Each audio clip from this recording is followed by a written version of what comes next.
دوستوں، جیسے اختلافات غیروں سے ہوتے ہیں ویسے اپنے عزیز و اقارب سے بھی ہو سکتے ہیں اور ہوتے ہیں، لیکن اپنوں سے، اپنے ہی بہن بھائیوں سے جب دل ٹوٹنے لگے، اختلافات ہونے لگیں، آوازیں گھروں میں بلند ہونے لگیں، جب ہاتھ ایک دوسرے پر اٹھنے شروع ہو جائیں، گھر کی اشیاء ٹوٹنی شروع ہو جائے، تو یاد رکھیں یہ صرف ایک جھگڑا نہیں ہوتا، بلکہ یہ وہ منظر ہوا کرتا ہے جسے شیطان سب سے زیادہ پسند کرتا ہے۔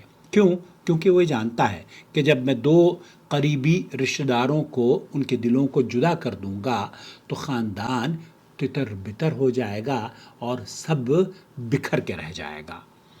ایسے حالات میں عام طور پر ایک آدمی یہی سوچتا ہے کہ غلطی دوسرے کی ہے اور میں ٹھیک ہوں، لیکن ذرا نبی کریم صلی اللہ علیہ وسلم کی اس حدیث کو سماعت فرما لیجئے، جو کہ ہمیں فیصلہ کرنے میں یا ہمارے انداز سوچ کو بدلنے میں کارآمد ثابت ہو سکتی ہے۔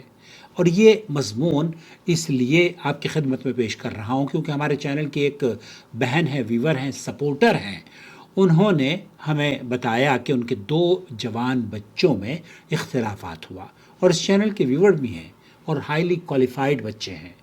اب ایک دوسرے سے ناراض ہیں اور ایک دوسرے کو غلط سمجھ رہے ہیں۔ ایسی صورت میں اللہ کے رسول صلی اللہ علیہ وسلم کی یہ حدیث، اللہ کے رسول صلی اللہ علیہ وسلم نے فرمایا کہ میں جنت کے کنارے میں ایک گھر کی ضمانت دیتا ہوں، ایک گھر کا ضامن ہوں اس شخص کے لیے جو جھگڑا چھوڑ دے، اگرچہ کہ وہ حق پر ہی کیوں نہ ہو۔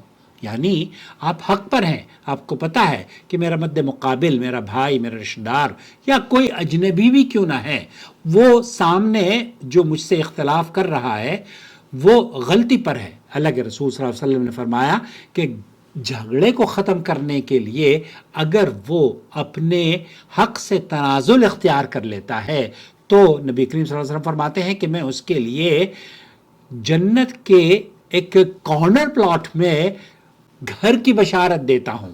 اور اس حدیث میں ایک خوبصورت اور بات بیان کی اللہ کے رسول صلی اللہ علیہ وسلم نے کہ اور جنت کے درمیان میں ایک گھر کا ضامن ہوں اس شخص کے لیے جو جھوٹ چھوڑ دے۔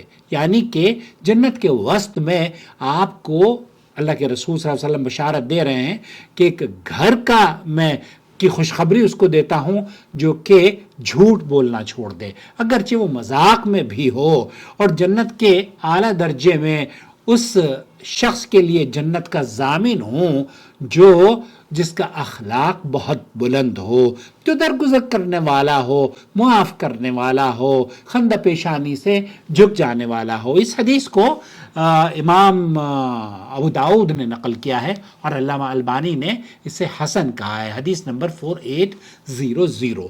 اور پھر وہ حدیث جو اس سلسلے میں مسئلے کی جڑ کو بیان کرتی ہے، اس موضوع پر اللہ کے رسول صلی اللہ علیہ وسلم نے فرمایا الا اخبرکم بافضل من الصلاۃ والصیام والصدقہ، ایک عمل، ایک ایسا عمل نہ میں تمہیں بتاؤں، کیا میں تمہیں نماز، روزہ، صدقہ سے افضل عمل نہ بتاؤں؟ تو صحابہ نے کہا کہ یا رسول اللہ، بلا یا رسول اللہ، کیوں نہیں یا رسول اللہ؟ آپ علیہ الصلوۃ والسلام نے فرمایا آپس کے تعلقات کی اصلاح کرنا، یعنی ایک دوسرے سے جو لوگ دشمنی یا اختلافات رکھتے ہیں ان کے بغض اور حسد کو ختم کرنا اور آپس کے تعلقات کو بگاڑ دینا وہ چیز ہے جو دین کو جڑ سے کاٹ دیتی ہے۔ اسے سنن ابو داؤد نے اور سنن ترمذی نے نقل کیا ہے، اور خود نبی کریم صلی اللہ علیہ وسلم کی زبان مبارکہ اس طرح کے معاملات میں ایک لفظ آپ علیہ الصلوۃ والسلام نے استعمال کیا، حالقہ۔ تو اللہ کے رسول صلی اللہ علیہ وسلم نے ترمذی کی یہ حدیث تم میں سے پہلی امتوں کی بیماری سرایت کر چکی ہے، تم لوگوں کے اندر، ہم لوگوں کے اندر، اللہ کے رسول فرماتے ہیں کہ پہلے لوگوں کی، پہلی امتوں کی بیماری سرایت کر چکی ہے، یعنی حسد اور بغض یہی مونڈ دینے والی ہیں، خالقہ یہی ہے۔ میں یہ نہیں کہتا کہ یہ بال مونڈنے والی ہیں، بلکہ میں یہ کہتا ہوں کہ یہ دین کو ختم کرنے والی، مونڈنے والی، کاٹنے والی ہے۔ یعنی کہ ایک دوسرے کے ساتھ بغض اور حسد رکھنا۔ ذرا سوچئے، جب دلوں میں حسد آ جائے، ایک دوسرے کے لیے نفرت پیدا ہو جائے، تو پھر بھائی بھائی کا نہیں رہتا، بہن بہن کی نہیں رہتی، اور یہی وہ لمحہ ہوتا ہے جب شیطان کامیاب ہو کر مسکراتا ہوا نظر آتا ہے۔ اور اسی لیے شریعت نے اس بات پر سختی سے تنبیہ کی ہے۔ آپ علیہ الصلوۃ والسلام نے فرمایا، جنت کے دروازے پیر اور جمعرات کے دن کھولے جاتے ہیں، اور ہر اس بندے کی مغفرت کر دی جاتی ہے جو اللہ کے ساتھ کسی کو شریک نہ ٹھہراتا ہو، سوائے ان لوگوں کے، اس شخص کے جس کے اور اس کے بھائی کے درمیان دشمنی ہو، اختلافات ہوں۔ تو کہا جاتا ہے ان دونوں کو مہلت دے دو یہاں تک کہ یہ صلح کر لیں۔ اس حدیث کو صحیح مسلم نے نقل کیا ہے۔ اور ایک سخت بات اور آپ سماعت فرما لیجئے کہ اللہ کے رسول صلی اللہ علیہ وسلم نے فرمایا، کسی مسلمان کے لیے یہ جائز ہی نہیں کہ وہ اپنے مسلمان بھائی سے 3 دن سے زیادہ قطع تعلق کرے۔ کیوں؟ کیونکہ جب تک وہ ایک دوسرے سے الگ رہتے ہیں، دونوں حق سے ہٹے ہوئے ہوتے ہیں، اور جو پہل کر کے صلح کرے وہی بہتر ہے، اور اس کا یہ قدم کفارہ بن جاتا ہے۔ اور اگر وہ سلام کرے اور دوسرا قبول نہ کرے تو اس پر فرشتے سلام کا جواب اسے دیتے ہیں، اور دوسرے پر فرشتے شیطان جواب دیتا ہے، اور اگر وہ اسی حالت میں مر جائیں تو جنت میں داخل نہ ہوں گے، یعنی سزا کے بغیر نہیں۔ آپ یہ دیکھیں کتنی سخت وعید ہے کہ آپ کے اگر اختلافات کے ایک دوسرے سے دست و گریباں ہیں، ایک دوسرے سے اختلافات رکھتے ہیں، اور اسی حالت میں اگر اللہ نہ کرے موت آ جائے تو آپ کے لیے سزا ہے، جنت میں داخل نہیں ہوں گے۔ یہ سخت وعید ہے۔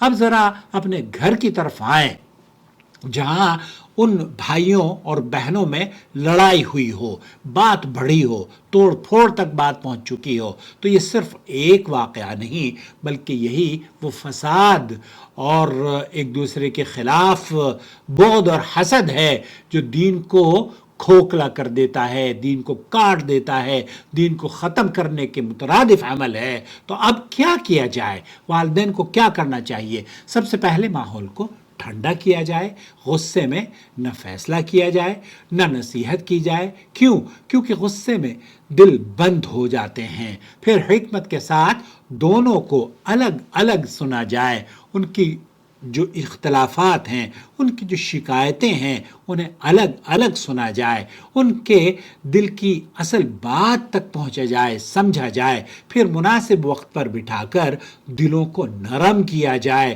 انہیں ان کے رشتے کی حقیقت یاد دلائی جائے۔ والدین بھی انصاف سے کام کریں۔ کیوں؟